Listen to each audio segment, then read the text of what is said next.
Olá, aqui é a doutora Camila Vidal, médica especialista em reprodução humana do Ceferp. Seja bem-vindo ao podcast Papo de Tentante. Vamos ao episódio de hoje? Oi, pessoal, sejam bem-vindos ao Papo de Tentante. Hoje é aquele episódio que eu tinha prometido para vocês que vocês vão fazer o episódio. Então, a gente abriu uma caixinha de perguntas para que vocês pudessem mandar suas dúvidas. Queria já agradecer que foram muitas perguntas boas. E se você viu o episódio passado, vocês viram que a gente fez um formato diferente, que agora a gente tem uma nova host temporária. Temporária, por favor.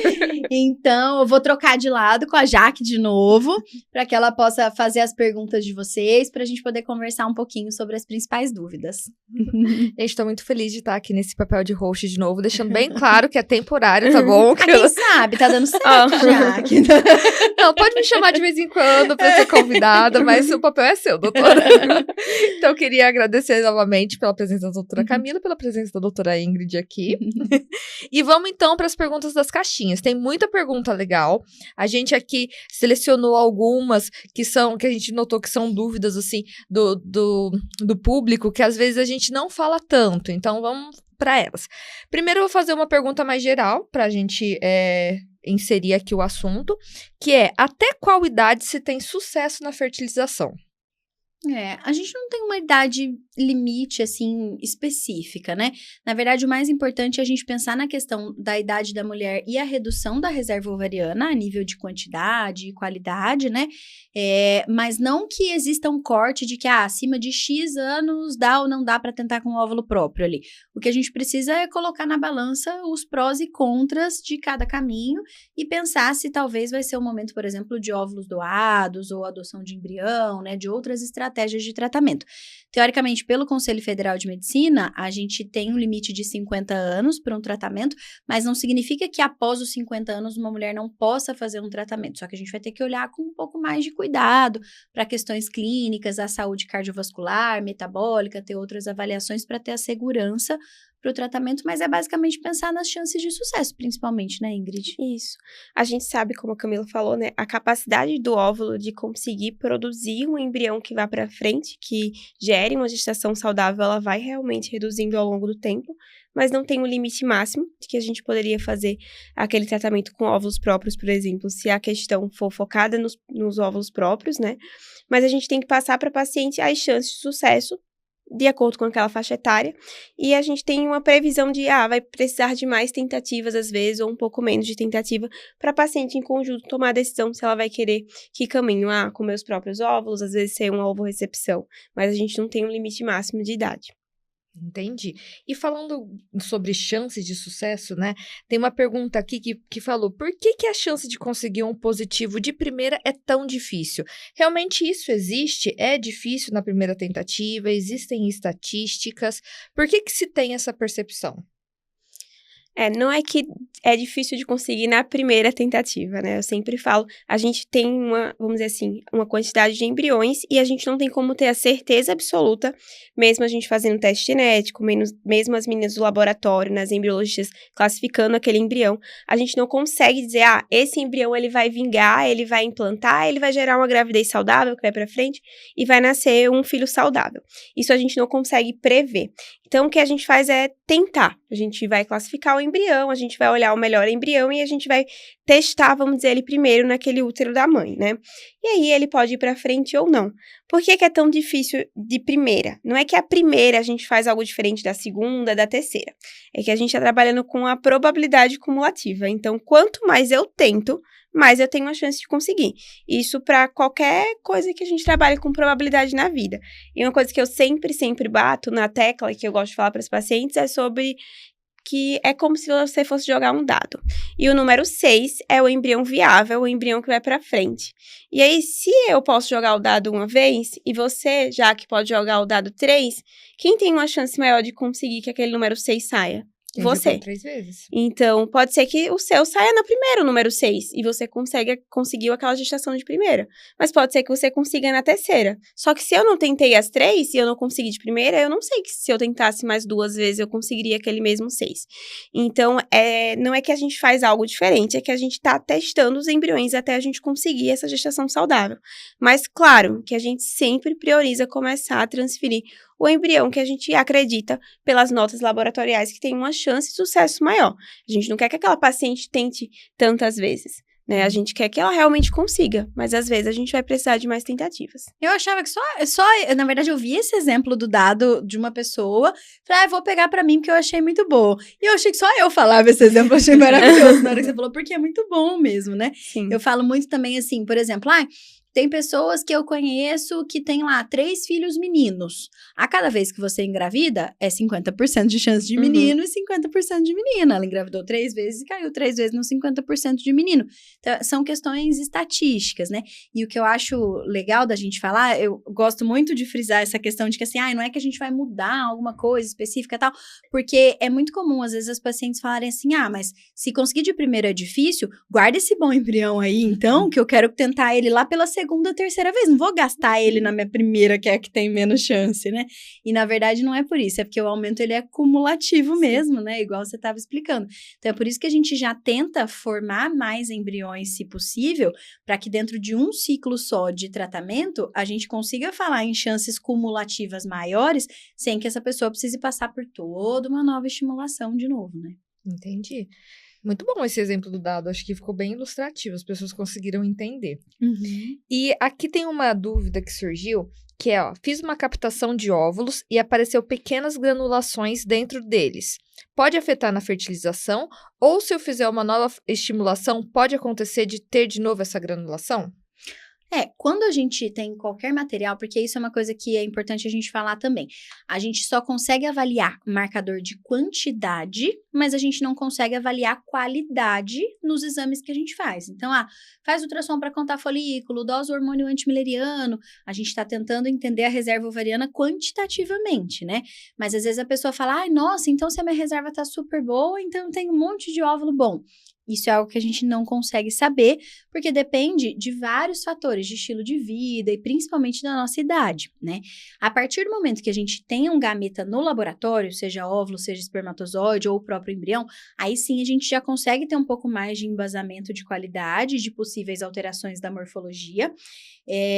Então, quando a gente encontra alterações morfológicas, essas alterações podem ter um impacto negativo na evolução, ali na taxa de fertilização, dependendo de qual é essa alteração, da severidade dessas alterações também, mas eu sempre gosto de falar que, assim, a gente tem que tomar muito cuidado para não colocar um rótulo de falar assim, tá vendo, Ingrid, então você só tem óvulos ruins, puxa, o que a gente vai fazer?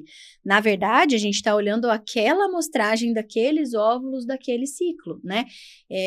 Então, pode ser que esse achado se repita? Pode, não é algo que a gente tem muito como prever, mas isso não significa de forma alguma que não é possível utilizar esses óvulos ou que a paciente só tem esses óvulos dessa forma ou de outra específica que não vão permitir a evolução do tratamento, da gestação, né? Então, para não desesperar realmente, né? Eu acho que é isso, né, Camila? Não desesperar e... não é porque teve as granulações que você não vai conseguir formar um bom embrião. Não tem como a gente prever se isso aconteceria de novo. Não é pra desistir porque isso aconteceu. Acho que às vezes as pacientes se desesperam e é isso. Tem gente que, como você falou no episódio anterior, tem gente que desespera e age, então vamos tentar de novo, vamos pra frente.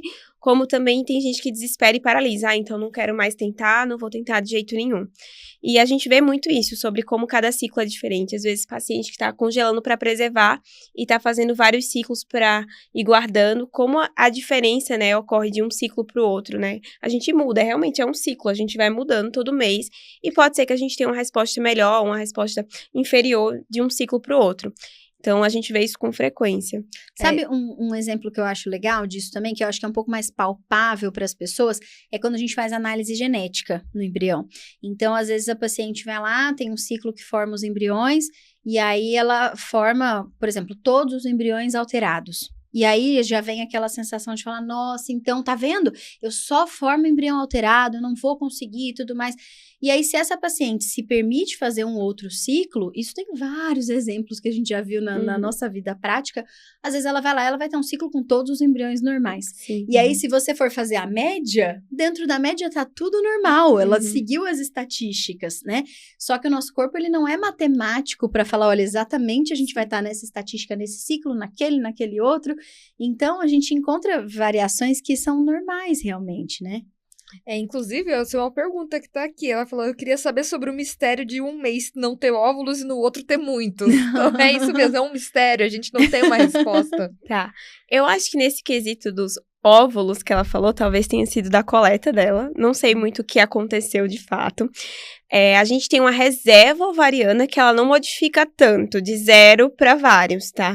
Em geral, ali 3 para mais, 3 para menos, de um mês para o outro. Então, a reserva ovariana, ela se mantém parecida de um ciclo para o outro. E o que é essa reserva ovariana, né? A gente nasce com todos os óvulos, mas o nosso corpo faz um pré-recrutamento de alguns todo mês. Esse pré-recrutamento, ele vai ser semelhante ao longo dos meses, mas vamos dizer que ao longo dos anos, ele tem essa tendência a ir reduzindo. Mas de um mês para o outro, ele tem uma tendência a ser parecido e ter essa variação pequena.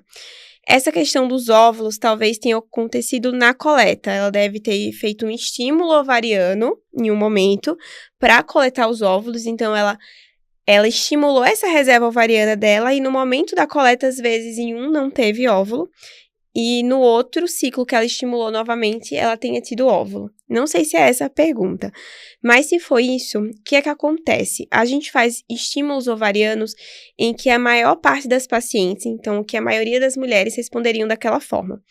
A gente faz uma medicação final, que é o trigger, que a gente chama, e a maior parte das pacientes conseguem soltar esse óvulo, vamos dizer assim, para a gente conseguir coletar entre 34 e 36 horas. A gente tem 2 extremos. Algumas pacientes ovulam antes do tempo, algumas pacientes ovulam depois do tempo. Isso é mais raro. Isso pode acontecer.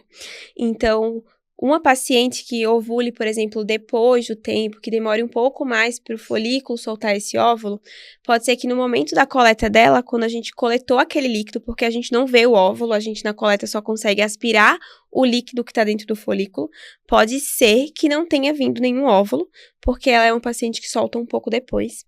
E o médico dela, em um outro momento, percebeu isso, porque não veio, e tentou fazer mudanças para aquela paciente específica, em, por exemplo, espaçar esse momento da coleta. Ingrid, por que isso não espaça para todo mundo? Porque na maioria das pacientes, se a gente espaçasse, ela iria ovular e a gente ia perder todos os óvulos. Da mesma forma, o que pode ter acontecido é que ela pode ser uma paciente que ovule antes do tempo. E aí, quando ela chegou para coletar, ela já tinha ovulado. E aí, o médico dela percebeu que ela é uma paciente que ovula antes do tempo e na outra coleta, fez essa coleta antes do tempo padrão, que a maioria das mulheres respondem. Então, é por isso que a gente segue. Eu acredito que seja isso porque ela já falou na questão dos óvulos, não falou na questão dos folículos, né? Então, eu acredito que seja isso, mas realmente a gente não tem uma diferença de folículos da reserva ovariana tão grande de um mês para o outro. Não é comum não ter nenhum e, de repente, ter vários em um ciclo seguinte. Essa reserva, ela vai ficando ali parecida. Tanto é que pacientes que a gente já vê, né, Camila, que tem uma quantidade menor, uma reserva ovariana menor ali, que a gente vê no ultrassom, a gente fala, vamos medir ao longo de 2, 3 meses pra gente ver se a gente encontra o ciclo que você tem um pouquinho a mais pra gente começar no seu melhor ciclo. Então, a gente faz esse acompanhamento. Mas, em geral, numa paciente que tem pouco, ela não vai ter no mês seguinte muitos folículos. Isso é uma coisa que eu acho legal de você falar dessas questões de ajustes, de mudanças, porque numa das respostas anteriores a gente falou de que não é que vai mudar o que a gente faz de tratamento e tudo mais, mas também não é para parecer que assim, que todo tratamento é uma receita de bolo, na verdade não é, né? A gente o tratamento ele segue algumas bases fisiológicas, mas que cada pessoa é de um jeito, que é o que a gente estava falando das estatísticas, a gente tem uma noção da média, mas se a gente for olhar ali a curva da média, né, falando bem nerd, né, tem todo aquele, vai ter gente que vai estar no extremo de cá e vai ter gente que vai estar no extremo de lá. E se a gente nunca fez, se eu nunca fiz nenhum tratamento seu, eu vou considerar que você tá na média, eu não sei. Agora, se a partir do momento que eu fiz, eu sei que você ficou mais pra cá ou mais pra lá, aí alguns ajustes a gente vai fazer, mesma coisa vale pra questão da transferência. A gente se deparou com alguma coisa que acendeu um alerta de que talvez você não esteja na média nessa situação.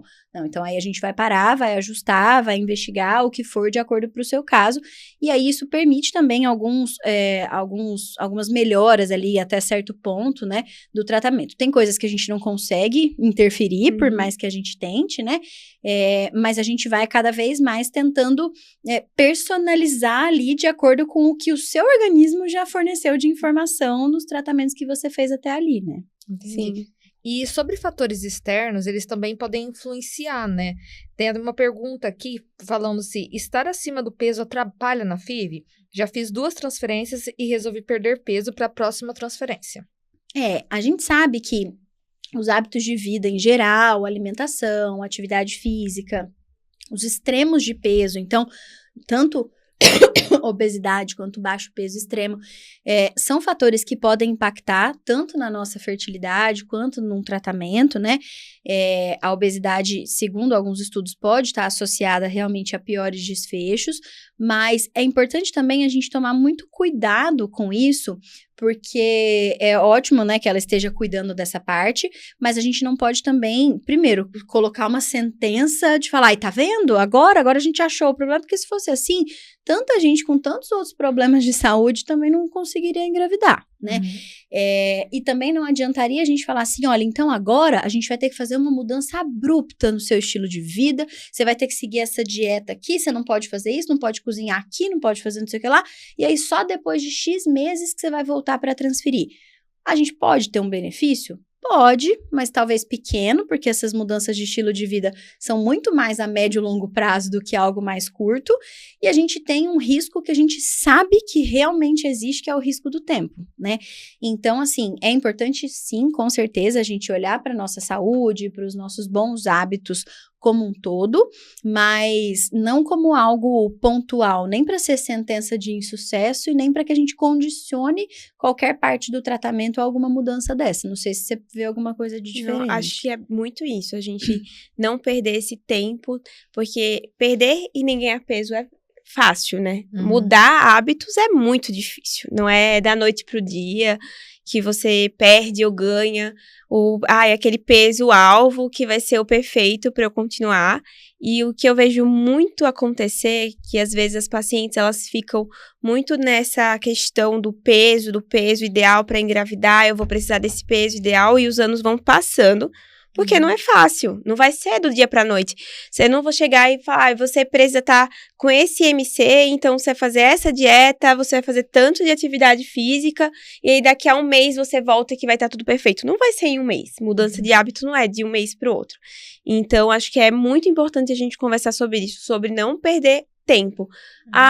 Quero tentar 6 meses uma mudança de estilo de vida e vou ficar mais regrada nesses 6 meses pra tentar. Se nesses 6 meses, não conseguir essa mudança perfeita que eu coloquei na minha cabeça, também vamos olhar outros fatores e não vamos atrasar o principal, que a gente sabe que é o tempo, que vai ser muito importante para o sucesso do seu tratamento.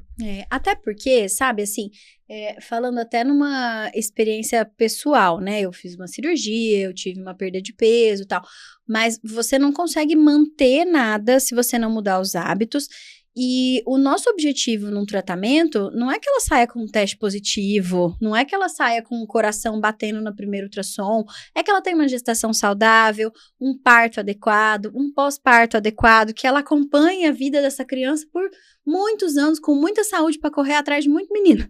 Então, seria muito simplista ali o raciocínio da gente falar, não, então agora a gente vai fazer esse protocolo, você toma essas injeções, que seja, você faz não sei o que lá, você perde um monte de peso e aí você volta para transferir.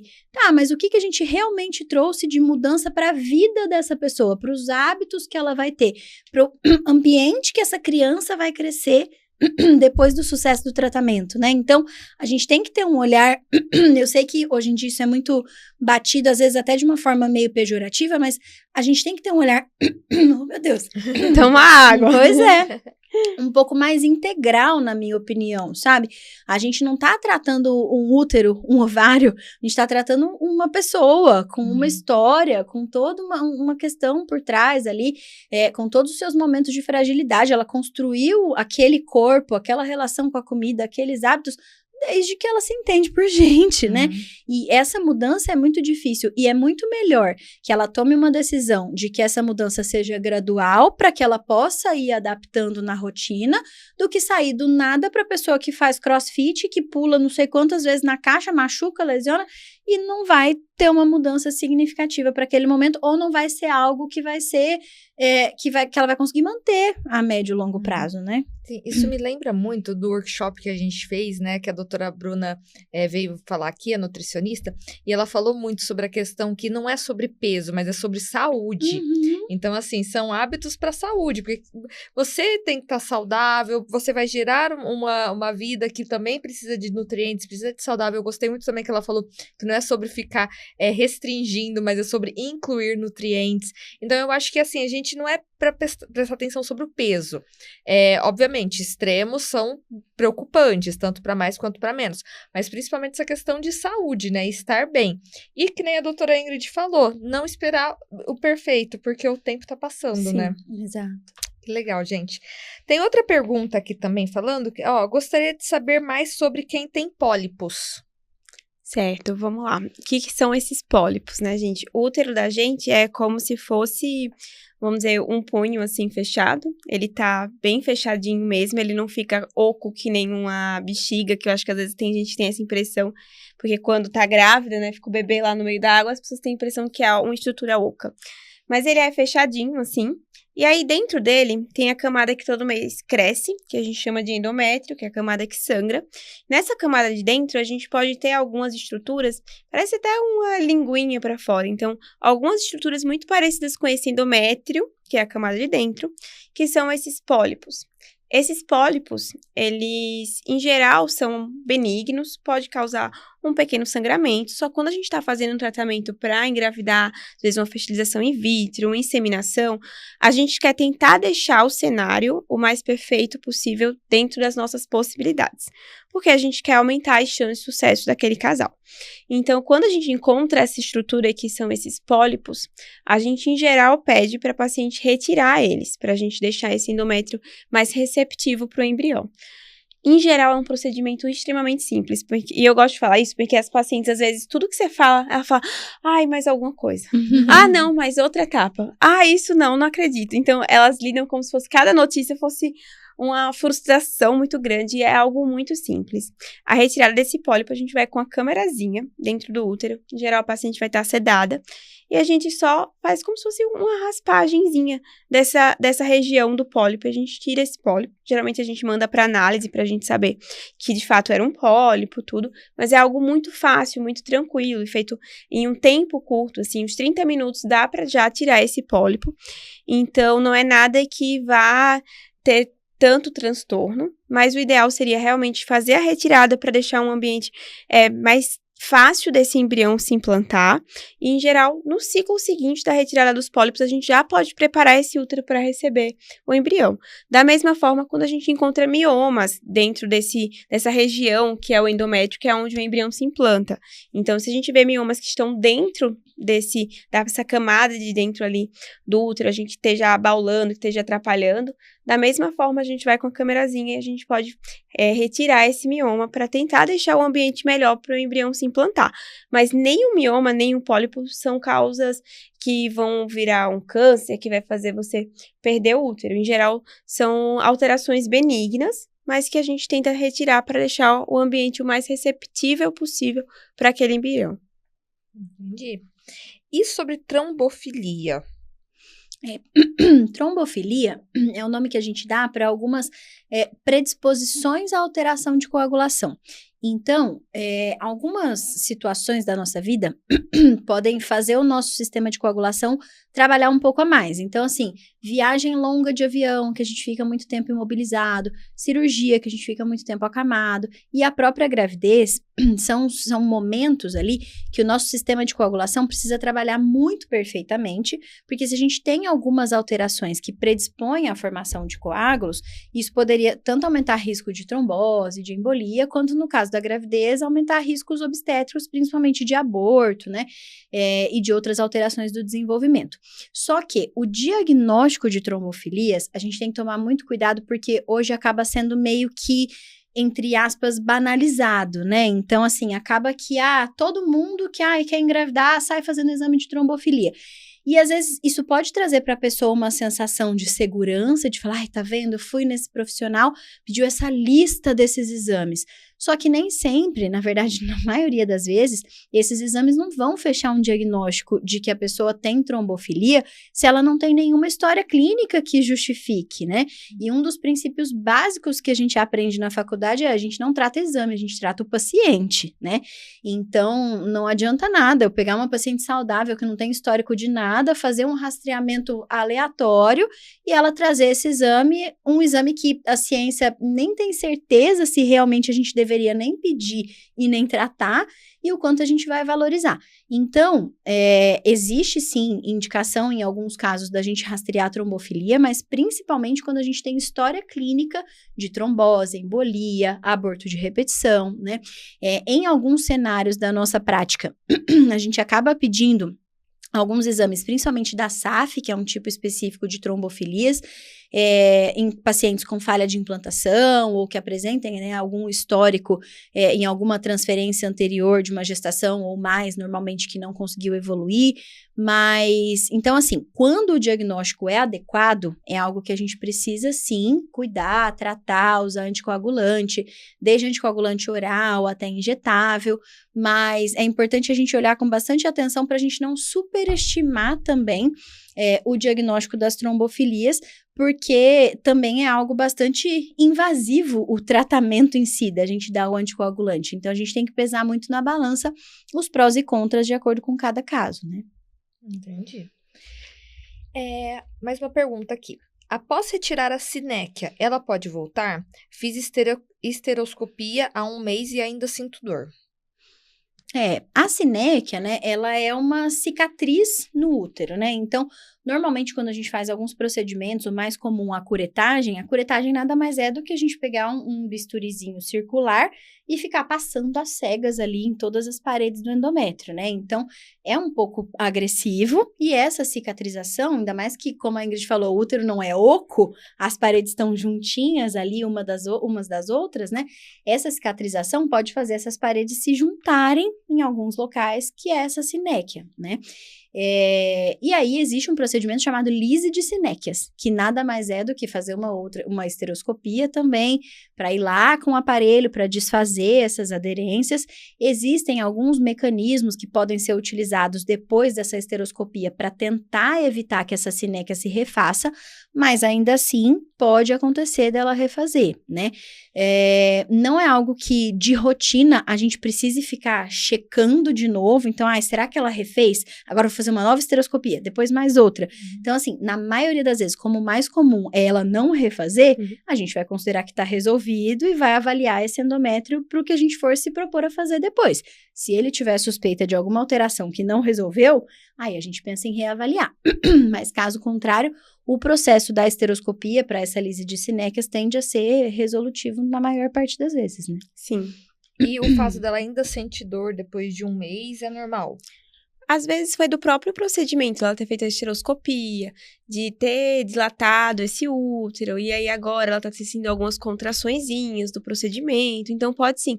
Eu vejo às vezes paciente tanto a esteroscopia quanto a esterossalpingografia, que é o que a gente faz para ver as trompas, que às vezes passam uns dias a paciente, nossa, mas eu ainda tô sentindo uma cólicazinha. Esse útero, ele vai tentando, vamos dizer assim, voltar pro original dele, às vezes ele causa essas contraçõezinhas, essas cóliquinhas, então às vezes ela pode sentir dor pós-procedimento mesmo. É bom saber. Não significa necessariamente que a sinéquia tá voltando. Exato. Porque sentiu dor pós-procedimento. Até porque, normalmente, quem tem sinéquia, do ponto de vista de dor, não tem dor, né? Sim. O que a gente mais pode ter da sinéquia é alteração de fluxo menstrual. O paciente percebe que acaba menstruando um pouco menos. Eu já tive paciente que falou que não menstruou mais depois da curetagem. E aí foi fazer a esteroscopia e realmente tinha várias sinéquias ali. Então é muito mais alteração do fluxo, tá? E sei que é bem repetitivo isso, mas assim, é importante ela conversar com o médico que fez o procedimento dela, saber como foi o procedimento, saber se tem algum risco de infecção, de alguma outra coisa que justifique ela tá sentindo essa dor. Pode acontecer de realmente ser só do procedimento, mas é importante avaliar individualmente, né, para saber se tem mais alguma coisa. Essa personalização, ela é importantíssima. Sempre. Como lidar com a adenomiose antes da transferência para ter o positivo? Nossa, essa... Essa podia ter um podcast Essa só podia- para ela, inclusive. Vamos encerrar esse episódio, vamos agora começar um próximo sobre adenomiose, filho. Porque, olha... Essa doutora Camila recentemente gravou uma aula sobre o Ash, lembra? Lembro. Recente, não tão recente. Eu lembro, Mas- porque me custou 2 meses de levantar a literatura e estudar, mas agora eu sou expert de endometriose. Então vai lá, vai lá. Não, ela deu uma aula lá no CFF sobre isso. Mas assim, falando de uma forma mais resumida, né? A adenomiose é quando a gente tem esse endométrio, que é o tecido que reveste só o útero ali por dentro, se infiltrando no músculo do útero. Então, a gente vê um útero que normalmente é aumentado de tamanho, como ele tem um tecido que não deveria estar ali, e esse tecido responde ao hormônio, esse útero, ele vai ficando, normalmente a paciente tem mais cólica, tem mais sangramento, e a gente vê alguns achados, tanto no ultrassom e às vezes até na ressonância, né? De alguns pontinhos branquinhos, uma assimetria de paredes, e esse ambiente ali dos foquinhos onde eles não deveriam estar, acaba criando um ambiente inflamatório e um ambiente que pode sim ser disfuncional ali para receber o embriãozinho. Então, existem estudos sim que sugerem que a adenomiose é um fator negativo para a implantação, então diminuindo as nossas taxas de sucesso na implantação e na taxa de nascido vivo, mas ainda é muito difícil da gente falar o que a gente faz. Então, até hoje, eu fui no congresso do ano passado, né, 2024, e tinha um pré-congresso para falar só disso, mostrando estudos que foram publicados desde, sei lá, 10, 15 anos lá para trás, e até hoje a gente não tem um consenso de como é que faz. Então, se a gente sabe que ela pode atrapalhar, como é que a gente faz ela deixar de atrapalhar? E a gente ainda não tem essa resposta. Por quê? Porque o diagnóstico de adenomiose, ele é muito amplo. Então, assim, a fisiopatologia a gente conseguiu entender, mas tem mulheres que vão ter isso só focal, tem mulheres que vão ter essa adenomiose difusa, que vão trazer um aumento muito grande do útero, um borramento ali do que a gente chama de zona juncional, que é a definição ali da camada inicial do endométrio. Então, depende muito da severidade dos achados, da severidade dos sintomas, para a gente poder pensar se a gente vai fazer algum tratamento específico pensando nessa adenomiose antes de transferir o embriãozinho, ou não. Então, tem que realmente individualizar. Mas é um assunto bem amplo que acho que a gente pode fazer depois no episódio. Eu acho que vou até só frisar aqui, esse congresso que a gente tá falando do Ash, né, o Congresso Europeu, ele acontece todo ano e são as atualizações, assim, do mundo inteiro sobre os temas de reprodução, né? Então, essas são as evidências mais atuais sobre esse assunto, tá? Que às vezes eu tenho uma preocupação com as pacientes de reprodução que é muito grande sobre charlatanismo até, que as pacientes às vezes elas caem em algumas coisas, veem, vi isso e aquilo na internet, e elas saem fazendo coisas bem, né, sem nenhum tipo de evidência, sem nenhum tipo de instrução. Às vezes elas até chegam na consulta com a lista de coisas infinitas, tipo, eu quero fazer isso e aquilo, e às vezes não tem nada a ver com o caso dela, ela viu que alguém fez, que alguém falou, então acho que é muito importante tentar buscar um médico que esteja atualizado e que mostre, né, as evidências sobre o seu caso, e se vai fazer alguma coisa diferente, outra, que ela esteja bem ciente do que aquilo vai impactar ou não nas chances dela de sucesso. Então, acho que é bem importante a gente sempre frisar essa questão. Realmente não tem um consenso de isso ou aquilo vai mudar as suas chances de sucesso você tendo adenomiose, né? Até porque, assim, convenhamos, é muito ruim a resposta que a gente tem até hoje. Por que o embrião não implanta? Pode ser isso, pode ser aquilo outro, pode não ser nada. É muito doloroso você estar lá como paciente e falar, então ninguém sabe por que o embrião não implanta. É ruim mesmo a gente não ter essa resposta, mas é por isso que a gente junta todo, né, no congresso, Sim. todo mundo para tentar responder. Lógico que tende a ser muito mais confortável, você vai no médico e você fala, não, seu problema é que você não fez esse exame aqui, você tem que fazer esse exame aqui, você trata assim, você vai resolver. Você sai com aquela sensação de falar, puxa, tá vendo, achei alguém que vai resolver o meu problema. Só que, assim, na medicina, né, quando as coisas têm uma evidência de que realmente ajudam, é muito fácil de você provar, porque qualquer estudo que você vai fazer vai dar o mesmo resultado, e você vai falar, tá vendo? É consenso, isso aqui melhora mesmo. E se fosse uma resposta tão simples assim, com certeza todos os outros médicos de reprodução humana estavam fazendo também, porque todo mundo quer que as pacientes engravidem, né? Então, realmente, a gente tem que tomar muito cuidado com isso, e é por isso que a gente fala muito dessa questão de individualização, porque senão, mais uma vez, a gente poderia cair numa receita de bolo, de que, você tem que fazer tal coisa, você tem que usar esse remédio, depois disso, seu protocolo de transferência é esse, e cada pessoa, cada organismo é único, cada pessoa é única, e a gente tem que ser transparente. A gente até pode decidir fazer esse mesmo protocolo, só que eu vou ter te explicado, olha, existe esse estudo, existe isso aqui, a gente está tentando partir por esse caminho, vamos. Eu sempre tenho uma frase que eu não lembro certinho, mas assim, que era a medicina é a ciência da incerteza e a arte da probabilidade, alguma coisa assim. Então, assim, você nunca vai ter como falar assim, já que você vai fazer isso, que agora você vai engravidar. Mas eu falo, olha, já que a sua probabilidade tem essa e tem essa, qual nós vamos escolher juntos, né? Que é o caminho cada vez mais que a medicina caminha da gente decidir em conjunto e não do médico ser top-down de falar, faz isso, agora você volta, faz aquilo, não sei o que lá. Então, informar, né, Camila? A paciente está informada do que existe de evidência, do que não existe e o que a gente vai fazer por ela, que caminho que a gente vai seguir. Então, acho que isso é bem importante. Isso, na verdade, é tranquilizante de uma certa forma, que embora não tenham respostas certas, vocês estão realmente sempre procurando descobrir. Então, assim, tá participando em congresso, tá se atualizando, tá incansavelmente indo atrás da resposta. Pode ser que ela não chegue logo, mas vocês estão trabalhando para isso. Então, acho que isso traz também um conforto de que as pacientes estão em boas mãos. A gente tomara, né? Que elas se sintam assim.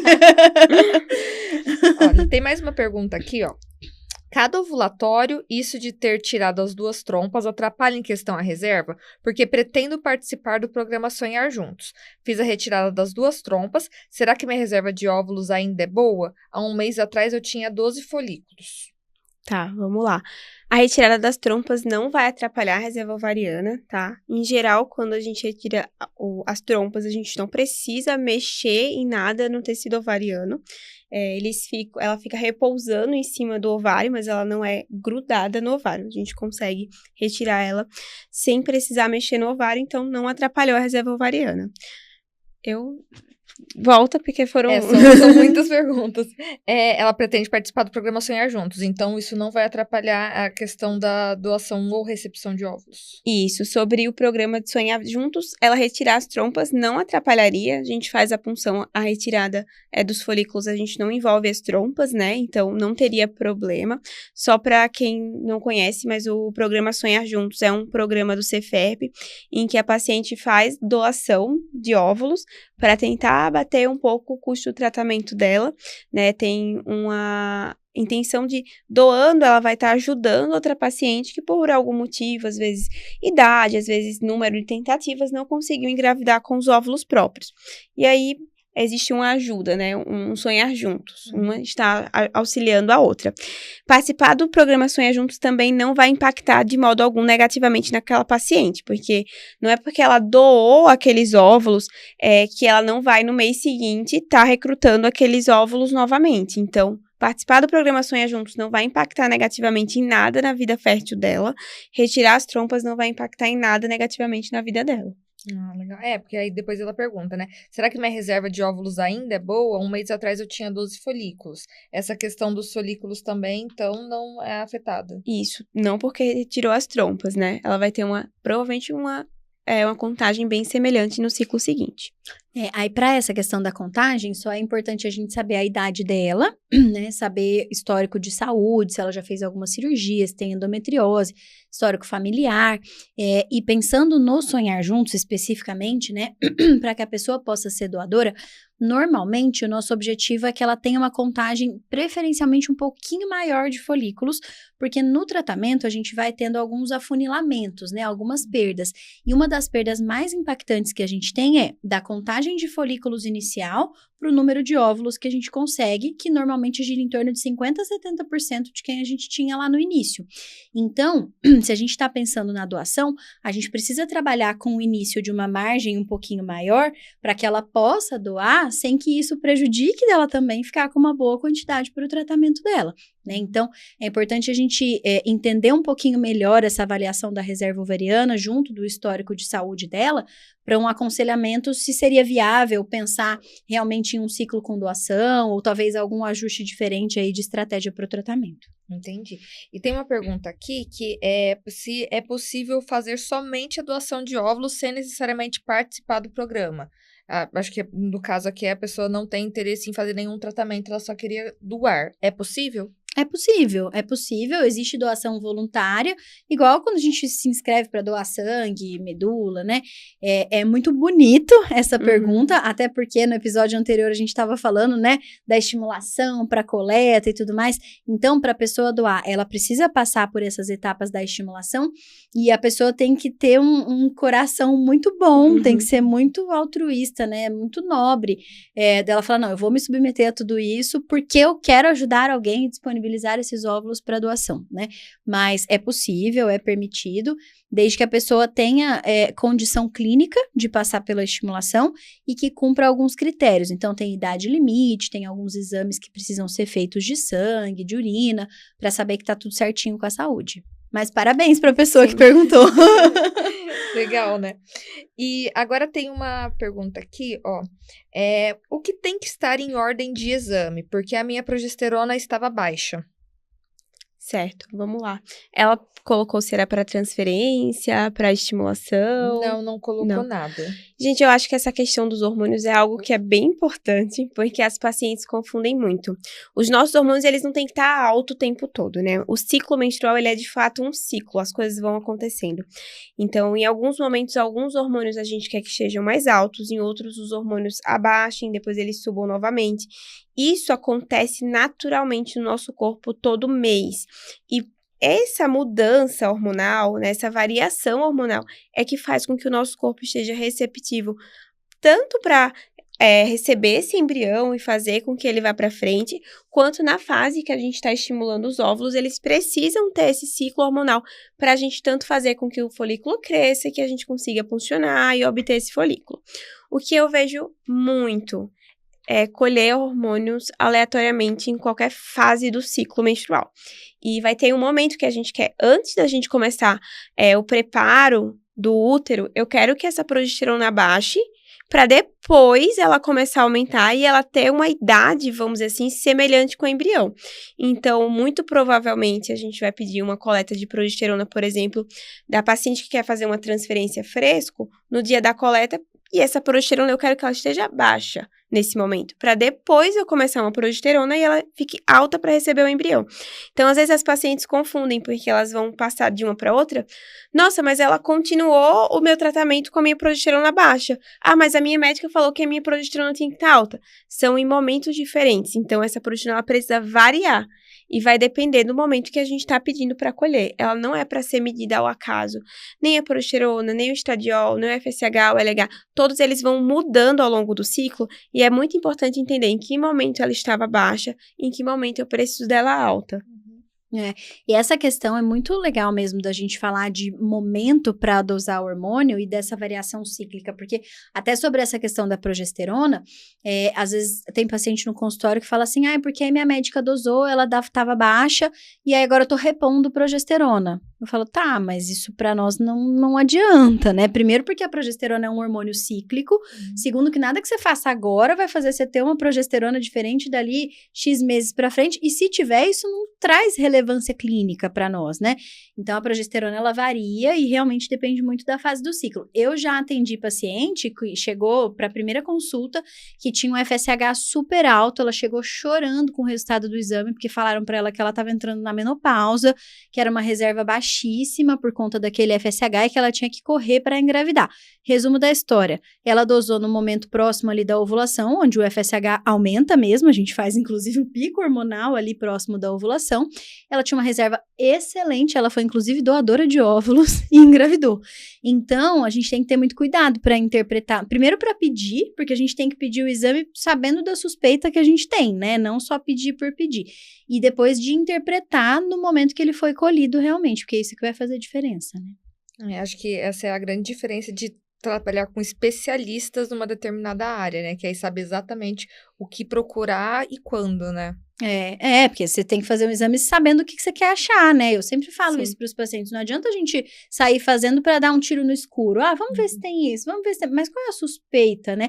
Qual é o que a gente chama de probabilidade pré-teste? Qual é realmente a probabilidade de você ter essa alteração? Porque uma vez que vier esse resultado, a gente, acho que quando a gente não é da área da saúde ou de áreas que lidem mais com essa questão probabilística, a gente olha para os exames muito como se fosse 0 ou 1, assim. Nossa, então deu esse resultado, então é alterado. Ah, então deu esse, então é normal. E não é, né? A gente usa ele como uma ferramenta a mais para entender o conjunto, né? O contexto. Então é importante a gente olhar o todo. Excelente. Aqui tem uma pergunta sobre fertilidade masculina. Estou com azoospermia, fiz o espermograma e deu 0% FSH alto. É possível reverter? Imagino que esse 0 que ele tenha falado seria de concentração mesmo, né? Porque pela azoospermia, então, a azoospermia é quando a gente não encontra espermatozoides no ejaculado, né? A gente pode ter tanto essa ausência de espermatozoides por uma questão obstrutiva, então, assim, a produção tá normal, mas alguma coisa na saída tá barrando, eles não conseguem passar. O principal exemplo é a vasectomia, como uma azoospermia não obstrutiva. Então, não é nenhuma questão relacionada à saída, é a produção mesmo. Não tem nenhum problema de obstrução, mas a produção não está adequada. E para a gente diferenciar se é um ou se é outro, existe uma gama de exames que a gente vai fazer. Avaliação genética, avaliação da parte anatômica e a avaliação dos hormônios, que foi o que ele descreveu. Quando a gente fala num FSH aumentado em um homem com azoospermia, acende um alerta de que provavelmente é algo relacionado mais à produção do que à obstrução, porque o FSH é um hormônio responsável por fazer o testículo trabalhar bem. Então, se aquele testículo já está sinalizando que ele não está conseguindo trabalhar bem, esse FSH vai subindo como se fosse um raciocínio assim, deixa eu tentar compensar isso para ver se a gente consegue fazer esse trabalho aumentar. Então, isso traz um alerta de uma possível alteração da produção, né? Só que a gente precisa avaliar ainda um pouco mais amplamente. Então, assim, alteração possivelmente de produção, por quê? Tem alguma outra alteração nos outros exames? Será que esse exame também foi dosado enquanto ele estava usando alguma coisa? Porque, por exemplo, se ele estiver usando clomifeno, é esperado a gente ter esse resultado alto sem que isso signifique nada. Então, a gente tem que entender o momento que foi dosado esse exame, o resultado dos outros. E aí, quando a gente não encontra espermatozoides, a gente tem algumas possibilidades, desde falar em tratamento clínico com o urologista, até procedimentos para tentar conseguir espermatozoides, mas aí isso varia de acordo com a hipótese que a gente tem do que pode estar causando essa alteração na obtenção dos espermatozoides. Ainda sobre fertilidade masculina, tem uma pergunta aqui. Não consigo engravidar porque os espermatozoides do meu marido são lentos. O que eu faço? Vamos lá. A gente tem que ver o que são esses lentos, quantos lentos, se não tem nenhum rápido. Eu acho que o espermograma é um exame muito importante para delinear o tipo de tratamento que a gente vai fazer para aquela paciente, né? Se ela é uma paciente que tem um espermograma, que tem espermatozoides numa porcentagem suficiente, mesmo lento, para a gente pensar até em um coito programado, que é quando a gente induz a ovulação e fala para ela ter relação. Se naquela quantidade, naquele aspecto do espermatozoide, a gente conseguiria fazer uma inseminação. Ou se a gente, dependendo do resultado, não, tem uma quantidade pequena, os espermatozoides realmente estão lentos, a gente precisaria fazer a FIV, porque a gente já injeta ali o espermatozoide, por exemplo, no óvulo, a ICSI, né? Então, a gente tem que avaliar aquela quantidade, o percentual de espermatozoides que correm, para a gente olhar qual que é o melhor tratamento, se a gente poderia lançar a mão, por exemplo, de um tratamento com urologista para a gente tentar melhorar esse espermograma ou não, se isso não seria válido para aquele casal, se tem outros fatores que estejam atrapalhando além do espermograma e em conjunto olhando tanto o paciente quanto o espermograma, a gente decidir o melhor tipo de tratamento.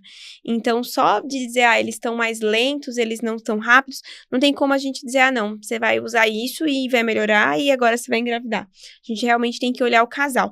Eu acho que em reprodução a gente sempre tem que olhar, né, Camila, o casal, porque um vai estar interferindo no outro para a gente tomar a decisão mais assertiva para o melhor tratamento para tentar otimizar essas chances de gravidez. Até porque, assim, tem espermatozoides lentos, mas é uma redução discreta. Num casal jovem que está tentando há pouco tempo, tudo bem se a gente quiser ser mais conservador primeiro. Agora não. É um casal onde a mulher já tem uma idade mais avançada, ou o tempo de tentativas já é maior. Será que vale a pena a gente ir por esse caminho mais conservador, que vai custar um tempo de reserva ovariana muito precioso? Então, a gente tem que tomar muito cuidado para não tratar só isso. Não, então vai no urologista, ele vai prescrever esse remédio e aí daqui a um tempo você reavalia. Mas e o restante, né? Será que essa mulher tá ovulando? Será que as trompas também estão normais? E as pessoas às vezes têm um certo preconceito com essa questão dos lentos, porque assim, dentro do espermograma, se a gente for olhar, é um laudo complexo, assim, da gente avaliar, né? Então, por exemplo, os espermatozoides, eles recebem a classificação ali. Tem progressivo rápido, tem progressivo lento, tem não progressivo e tem imóvel. Mas o que é válido para nós são os progressivos, rápidos mais lentos. Então, é a soma do que a gente fala do A mais B. Então, às vezes a gente fala, nossa, mas os A são tão pouquinhos, a maioria é B. Mas tem espermatozoide progressivo somando. É o que a Ingrid falou também da questão da concentração, né? Porque assim, tá discretamente reduzido. Só que a concentração tá muito superior ao corte ali. Então, se a gente for olhar em número absoluto de espermatozoides que se movimentam bem, tem muitos milhões aí para nadar. Então, pra gente não também rotular e às vezes assustar as pessoas sem necessidade por um único parâmetro de espermograma. Tem que olhar o conjunto, né? Cada caso é único, cada pessoa é única, cada casal é único. Sim. Sempre tem que ter essa personalização, né? Eu atendi um casal, eu falei, nossa, eu tava olhando o espermograma, tá super bom, melhorou em vista do último. Sério? A IA falou pra mim que tava péssimo. Mas você jogou na IA o resultado do espermograma? Não, eu acho que é o mesmo casal. Eu fui olhar, a Camila tava de férias. E aí eu olhei o espermograma, eu falei, nossa, tá ótimo, melhorou muito. E aí ela falou, eu já briguei com meu marido hoje, tá péssimo esse espermograma. E aí eu comecei a duvidar de mim mesma. Aí eu olhei o espermograma de novo. Aí eu falei, não, mas tá tudo certo, o espermograma tá bom, tá excelente. Aí ela falou, não, esse espermograma tá muito ruim. E até então ela não tinha nem me falado que ela tinha colocado na IA. E eu falei, gente, eu tô ficando louca. E aí eu abri o espermograma de novo. E aí eu liguei pra Rebeca. Rebeca, por favor, abre o espermograma aí. Eu não tô vendo alguma coisa, porque eu já li esse espermograma de cabo a rabo e ele tá ótimo. Aí, Rebeca, excelente, é um dos melhores espermogramas. Aí eu falei, gente, aí eu mandei pra ela, olha, eu não tô entendendo. Aí ela, eu joguei na inteligência artificial, ela disse que o espermograma tava péssimo. Aí eu falei, não. Eu falei, não, pode ficar tranquilo, o espermograma tá ótimo. Aí eu acho que eu até te mandei, eu falei, quando você voltar, reforça esse espermograma. Foi isso mesmo. Gente, a IA, tomem cuidado com a IA, gente, usem com cautela. Pois é. Eu fiquei muito tempo, eu olhava, eu falava, gente, da onde que ela tá tirando que o espermograma tá ruim? Não, e às vezes as pessoas se prendem a um parâmetro só, né? Esses dias, deve ter algumas semanas, assim, eu chequei um espermograma e tal, falei, nossa, tá bom, tal, anotei aqui no prontuário, devolvi o exame pro casal, fui falar de outros assuntos e tal. Aí chegou no final, ela, mas e esse espermograma? Eu falei, mas o espermograma tá bom, eu olhei de novo o que eu tinha anotado, né? Não, mas a gente olhou aqui, não tá bom. Eu falei, me devolve o exame então, deixa eu olhar de novo. Será que eu olhei errado? Aí eu olhei, porque na verdade a morfologia lá era pra estar em 4%, tava 3%. Falei, não, mas a gente vai olhar o conjunto e tudo mais. Então, às vezes a gente se prende a pontos ali tão específicos e que não tem uma relevância se a gente não olhar o conjunto, né? Sim. Ai, gente. Vamos lá, aqui tem uma pergunta que a mulher, ela tem óvulos congelados em outra clínica e quer transferir para o Cefep para fazer FIV. É possível? É possível, eu sempre falo, né, assim, uma vez que você congelou qualquer material, o material é seu, você vai fazer o que você quiser, desde que, lógico, a gente respeite as normas do Conselho Federal de Medicina, tem prazo de armazenamento e tudo mais, mas a questão de onde o material vai ficar, é a paciente que decide, aí tem alguns trâmites burocráticos, né, então, decidir que eu vou levar no Cefep, passar numa consulta com o Cefep, sinalizar esse desejo, porque aí tem uma comunicação de clínica para clínica, tem documentação específica de clínica para clínica. tem transportadoras específicas para que isso seja seguro, mas é possível. Ai, que ótimo. E aqui tem uma última, que não é uma pergunta, que ela até fala que sim, não é uma dúvida. É só para dizer que estou ansiosa para começar meu tratamento. Então é assim que a gente encerra hoje. Meninas, tem alguma coisa que vocês gostariam de falar, de acrescentar? Eu acho que eu gostei desse formato. Eu acho que uma coisa que é bem interessante é que, às vezes, a gente, como profissional da saúde, não consegue entender, às vezes perceber algumas questões que estão passando na cabeça das pacientes e até o jeito de formular a pergunta, né? O jeito que aquela dúvida surge. Então, acho que é bem interessante quando a paciente pergunta, porque às vezes é uma coisa que você às vezes não se atenta para passar na consulta, porque você não percebe que é uma questão. Então, achei bem legal esse formato de caixinha, acho que ficou bem interessante. Porque as pessoas se abrem mais, né, para perguntar um pouco mais e tudo. E às vezes a gente fala coisas como se para nós fosse óbvio, né? Sim. Esses dias eu tava atendendo uma consulta e aí eu falei pra ela, eu falei, porque aí talvez a gente precise de mais de uma tentativa, ela ia congelar óvulo, né? E aí eu falei, a gente vai estimular pra tentar o máximo possível, mas talvez a gente precise de mais de um ciclo pra chegar nesse máximo possível. E aí eu já tinha usado essa frase, sei lá, 5 vezes. Aí ela, máximo possível de quê? Então, assim, às vezes a gente se pega tanto na nossa parte técnica, né? E nem todo mundo, às vezes, se abre pra dúvida porque fica com vergonha alguma coisa, né? Então, é bom mesmo. Eu gostei também. Tá vendo, já? Que tá dando certo da gente dividir aqui, ó, de co-host. Gostei. Legal, então, gente. Também gostei muito de participar aqui. E reforçando, se você tem mais dúvidas, pergunta. As meninas aqui, as doutoras, são maravilhosas em responder as dúvidas. O Cefep, ele tem esse atendimento mais humanizado, realmente, para se conectar com o paciente. Fico muito feliz, novamente, com o convite de estar aqui, de ser host. Muito obrigada, doutora Camila. Muito obrigada, doutora Ingrid. E é isso. Até a próxima. Tchau, tchau. Obrigada por assistir ao Papo de Tentante. Aproveite e acompanhe o Cefep no Instagram e no YouTube para ficar por dentro das novidades. Te vejo no próximo episódio. Até lá!